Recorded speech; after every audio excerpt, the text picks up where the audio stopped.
एक माँ अपने बच्चों के लिए क्या कुछ नहीं करती, लेकिन ये कहानी है एक ऐसी माँ की जो हर रोज अपनी बेटी को एक रहस्यमयी दवाई देती थी। आखिर क्या है इस गोली का राज? फिल्म की शुरुआत होती है एक हॉस्पिटल के ऑपरेशन थिएटर से, जहाँ कुछ डॉक्टर समय से पहले जन्मे एक नवजात शिशु को बचाने की कोशिश में जुटे थे। कुछ देर बाद बच्चे की माँ डायन शर्मन को बच्चे की हालत देखने के लिए बुलाया जाता है। वो ये जानना चाहती थी कि क्या उसका बच्चा ठीक हो जाएगा। सीन बदलता है और हम देखते हैं क्लोई नाम की एक लड़की को। उसे अस्थमा, डायबिटीज, पैरालिसिस के साथ साथ 5 और तरह की गंभीर बीमारियां थी। घर पर कई सारी दवाइयां लेना और रेगुलरली अपने ब्लड शुगर लेवल को चेक करना उसके रोजमर्रा के कामों में आता था। क्लोई एक बहुत ही होशियार लड़की है जो अपने शहर की जानी मानी यूनिवर्सिटी से आगे की पढ़ाई करना चाहती है। उसने यूनिवर्सिटी में दाखिले के लिए फॉर्म भी भर दिया था। जब भी घर पर कोई लेटर आता वो बहुत उत्सुक हो जाती, ये सोचकर कि शायद वो यूनिवर्सिटी की तरफ से होगा। लेकिन अफसोस, यूनिवर्सिटी से कोई लेटर आया ही नहीं। क्लोई एक बहुत ही जिज्ञासु लड़की है जिसे नए नए एक्सपेरिमेंट्स करना बहुत अच्छा लगता है। वो इंटरनेट से सीख कर घर पर अजीबोगरीब चीजें बनाती रहती। एक दिन जब वो पढ़ रही थी तो उसे एक गाड़ी की आवाज सुनाई। उसे लगा कि ये सामान पहुंचाने वाली गाड़ी है, लेकिन जब उसने बाहर झांक कर देखा तो पता चला कि उसकी माँ बाजार से कुछ सामान लेकर घर वापस लौटी थी। उसकी माँ फोन पर किसी से बात कर रही थी। इस दौरान उसने डब्बे में झांक कर देखा और उसमें से कुछ चॉकलेट्स निकाली। वहां पर उसकी नजरें एक हरे रंग की दवाई की शीशी पर पड़ी, जिस पर डायन शर्मन यानी कि उसकी माँ का नाम लिखा था। लेकिन उसके हिसाब से तो उसकी माँ को कोई बीमारी नहीं थी। तो आखिर ये दवाई है किस चीज की? रात को क्लोई की माँ सोने से पहले उसे कुछ दवाइयां देती। क्लोई तुरंत पहचान गई कि उन दवाइयों में एक हरा कैप्सूल भी था जो उसने पहले देखा था। उसने इस बारे में अपनी माँ से पूछा, लेकिन वो कहती है कि असल में क्लोई की ही दवा है और शीशी पर दुकान वाले दवाई खरीदने वाले का नाम लिखते हैं। क्लोई उसकी माँ के इस जवाब से पूरी तरह संतुष्ट नहीं थी, लेकिन अपनी माँ पर भरोसा करते हुए उसने अपनी दवाई ली और सीधा सोने चली। अगले दिन जिज्ञासा से भरकर उसने दवाइयों के डब्बे से वो शीशी निकाली और देखा कि दवाई का नाम ट्राइगॉक्सिन था। लेकिन उसे ये बात बड़ी अजीब सी लगी कि उस दवाई की शीशी पर अब उसका नाम लिखा था। लेकिन जब उसने वो स्टिकर उतारा तो पीछे डायन शर्मन का ही नाम था।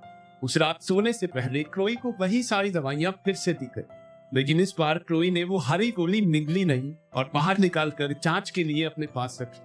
उसकी माँ के सोने के बाद क्लोई जल्दी से नीचे गई और अपने कंप्यूटर में ट्राइगॉक्सिन के बारे में जानकारी ढूंढने लगी। हालांकि उसे कुछ पता नहीं लग पाया क्योंकि इंटरनेट में कुछ प्रॉब्लम थी। कंप्यूटर चलाते वक्त उसे ये एहसास नहीं हुआ कि कोई कमरे के कोने से उसे देख रहा था। जब उसके पास कोई और तरीका नहीं बचता तो क्लोई अनजान लोगों को फोन करके उन्हें कहती है कि इंटरनेट से देखकर उसे ट्राइगॉक्सिन के बारे में बताए। पता चलता है कि ट्राइगॉक्सिन दिल की दवाई है, लेकिन अजीब बात यह थी कि ट्राइगॉक्सिन असल में एक लाल कैप्सूल है। उसे शक हो गया कि उसकी माँ उससे कुछ तो छुपा रही है। क्लोई के मन में अब भी बहुत सारे सवाल थे। घर से बाहर निकलने के लिए उसने अपनी माँ से फिल्म देखने के बारे में पूछा। जब वो सिनेमा हॉल में थे तो क्लोई ने डायन से पूछा कि उसे टॉयलेट जाना है। वो थिएटर से निकलकर पास की दवाइयों की दुकान पर पहुंची। वो केमिस्ट से अपनी माँ द्वारा दी गई हरी दवाई के बारे में पूछती। वो जानना चाहती थी कि आखिर ये दवाई है किस लिए। केमिस्ट ने जब वो कैप्सूल देखा तो कुछ समझ नहीं पाया, क्योंकि वो दवाई असल में ट्राइगॉक्सिन थी ही नहीं, बल्कि वो राइडोकेन नाम की एक दवाई थी जो आमतौर पर कुत्तों के लिए इस्तेमाल की जाती है। ये सुनकर क्लोई हैरान रह गई। उसने केमिस्ट से पूछा कि अगर इंसान ये दवाई लेंगे तो क्या होगा। केमिस्ट ने जवाब दिया कि अगर कोई इंसान ये दवाई लेगा तो वो आधे या पूरे शरीर से पैरालाइज हो सकता है। डायन क्लोई को ढूंढते हुए भागती हुई उस स्टोर में आई और बेहोशी की दवा का एक इंजेक्शन क्लोई की टांग में लगा दिया। उसकी माँ उसे घर वापस ले आई। उसने क्लोई को कमरे में बंद कर दिया और खुद बाहर निकल गई एक नई लकवे की दवाई लेने जो वो काफी समय से इंटरनेट पर ढूंढ रही थी। क्लोई ने उठने पर महसूस किया कि उसकी माँ ने उसे कमरे में बंद कर दिया। क्लोई ने दरवाजे का ताला खोलने की कोशिश की, लेकिन उसकी माँ ने इस सब का अंदाजा पहले ही लगा लिया था और वो दरवाजे को एक लकड़ी से इस तरह बंद करके गई थी कि अगर वो लॉक खोल भी ले तो दरवाजा नहीं खुले।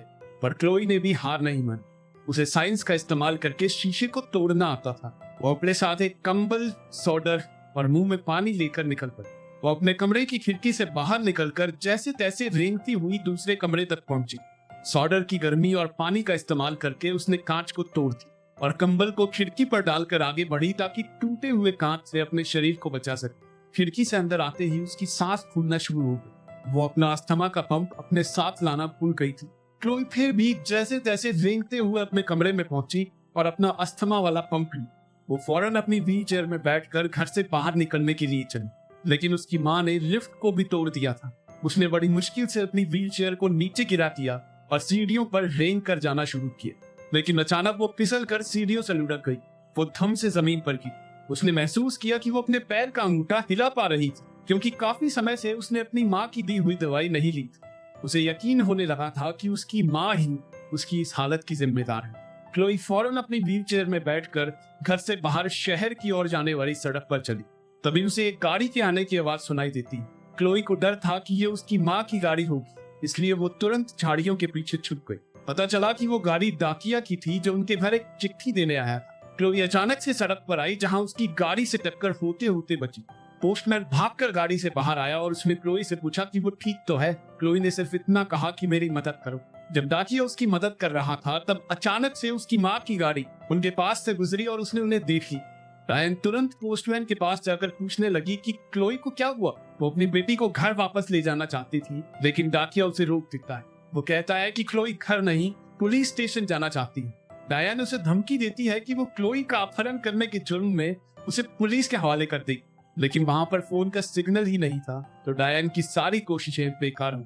वो ना चाहते हुए भी पोस्टमैन को क्लोई को अपने साथ ले जाने देती है, लेकिन इस शर्त पर कि वो भी साथ चलेगी। जब वो क्लोई को गाड़ी में बैठा रहा था तो डायन ने पीछे से आकर उसकी गर्दन में बेहोशी का इंजेक्शन घूंप दिया। उसने क्लोई के साथ भी यही किया।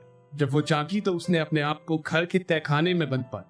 उसे वहां एक काला पदार्थ दिखा जो शायद उसकी माँ ने उसे पैरालाइज करने के लिए बनाया था। क्लोई वहां से बाहर नहीं निकल सकती थी क्योंकि डायन ने उसकी व्हील चेयर को जंजीर से बांध दिया।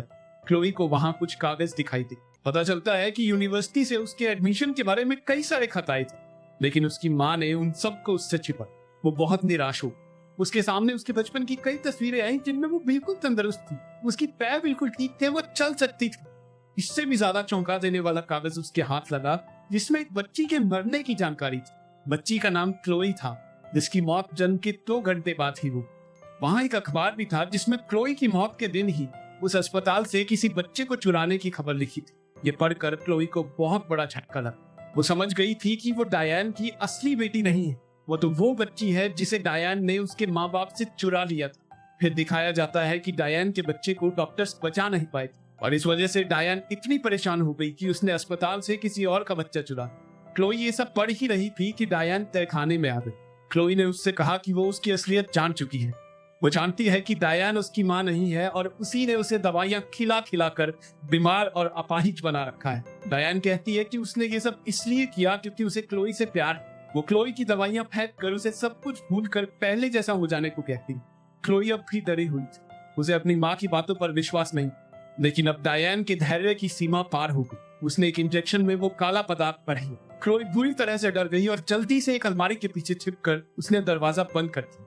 उसे वहां एक जहर की शीशी मिली। जैसे ही उसकी माँ ने दरवाजा खोला, क्लोई ने पूरी जहर की शीशी पी ली। डायन अपनी बेटी को मरता देख जोर जोर से रोने लगी। क्लोई को तुरंत अस्पताल ले जाया गया।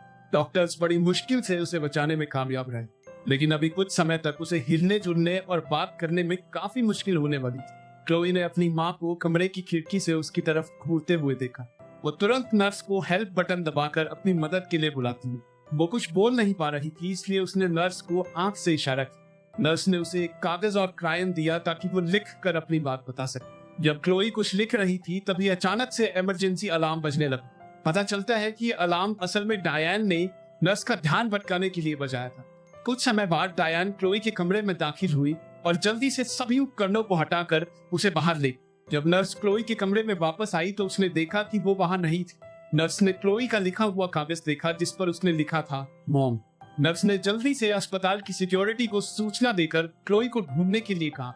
डायन क्लोई को जबरदस्ती वहां से ले जा रही थी। अस्पताल से बाहर निकलते वक्त एस्केलेटर पर क्लोई की माँ उसकी व्हीलचेयर को हिला नहीं पाती क्योंकि असल में क्लोई ने अपनी टांगों को जकड़ कर व्हीलचेयर को रोक दिया था। वो अपनी टांगों का इस्तेमाल कर पा रही थी। इतने में वहां अस्पताल के सिक्योरिटी गार्ड भी पहुंच गए। उन्होंने डायन को अपने हाथ ऊपर करने को कहा। उसने अपनी बंदूक उनकी तरफ तान कर कहा कि वो बस अपनी बेटी को घर वापस ले जाना चाहती है। उनमें से एक सुरक्षा कर्मी ने डायन पर गोली चला दी, जिसकी वजह से वो सीधी सीढ़ियों से नीचे गिर पड़ी। आखिरकार क्लोई को सही सलामत बचा लिया। इसके अगले सीन में 7 साल बाद पागलों के अस्पताल को दिखाया जाता है। क्लोई अब बड़ी हो चुकी थी, वो अपनी टांगे हिला पा रही थी। हालांकि अब भी ये उसके लिए एक संघर्ष था। वहां पर क्लोई डायन से मिलने आई थी। क्लोई उसे बताती है कि उसके असली परिवार के साथ उसकी जिंदगी बहुत अच्छी बीत रही है। उसके अब कई सारे दोस्त हैं और उसने अपनी पसंदीदा यूनिवर्सिटी से पढ़ाई भी पूरी करी। वो बताती है कि उसकी टांगे पहले से काफी बेहतर है, लेकिन ये इससे बेहतर हो पाएंगी या नहीं, ये कहा नहीं जा सकता। जाने से पहले वो अपने मुंह से कुछ बाहर निकालती है। ये वही कुत्तों की दवाई थी जो डायन उसे दिया करती थी। क्लोई ने बड़े प्यार से उससे कहा, माँ, मैं तुमसे बहुत प्यार करती हूँ, चलो अब मुंह खोलो। इस खौफनाक नजारे पर फिल्म खत्म। अगर कहानी पसंद आई तो वीडियो को लाइक कर देना और ऐसी अनोखी फिल्मों की कहानियां सुनते रहने के लिए सब्सक्राइब